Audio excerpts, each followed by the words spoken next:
Hey friends, this is Sarkis. You can find me at sarkisintuitive.com.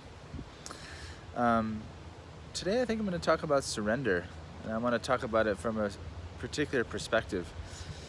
So, if you think of consciousness like a big pie, and the pie represents everything that can arise in our experience.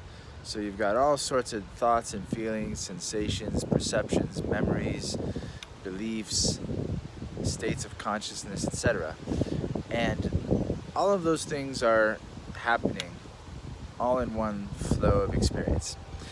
Right, but then we have this kind of early childhood conditioning that in some way selects out certain experiences that are okay or good or acceptable or valid, right?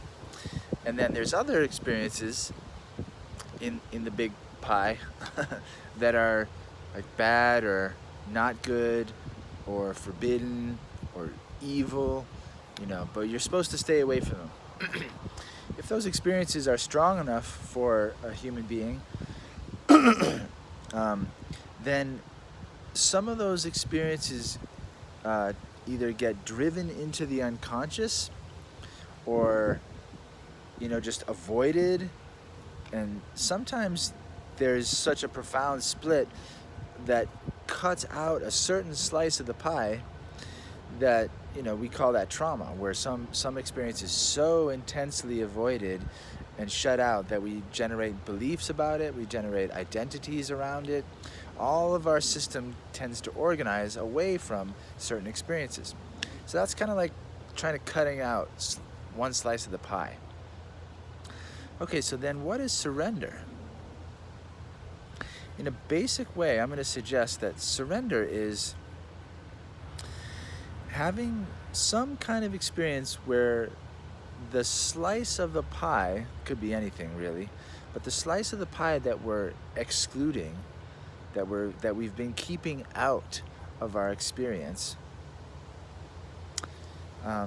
is essentially allowed to be re-included into our experience. And so the places where I'm going to need to surrender are places where I have tried to separate from some of my experience. So let's give an example.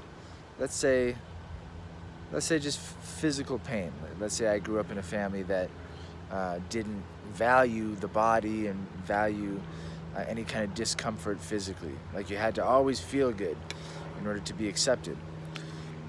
Well then, for a person like that, to surrender, at least around this particular subject, for them to surrender, that would mean allowing the experience of physical discomfort or pain to arise and to be felt, maybe expressed.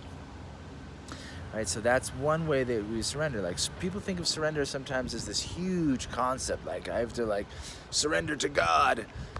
That might also be a place to surrender. It often is for a lot of people.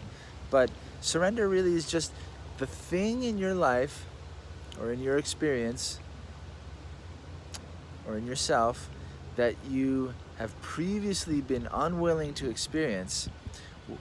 Whatever that is, the act of letting go of our resistance to that experience or rejection of that experience, we could call that surrender.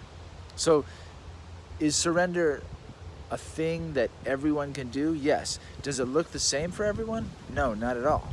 So that's why I think sometimes people get confused about, well, what does it mean to surrender? And people often think, well, I have to surrender something out there, like a teacher or a government or rules, or surrender means some kind of loss or loss of control.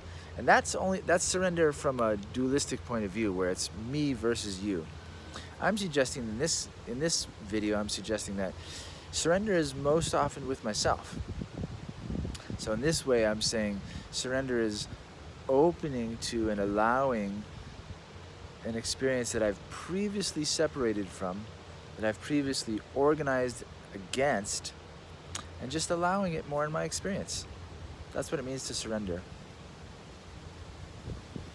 So think of something that you have been resisting, something that you feel in some way that you're unwilling to experience, and see if there's some way that surrender wants to happen there for you.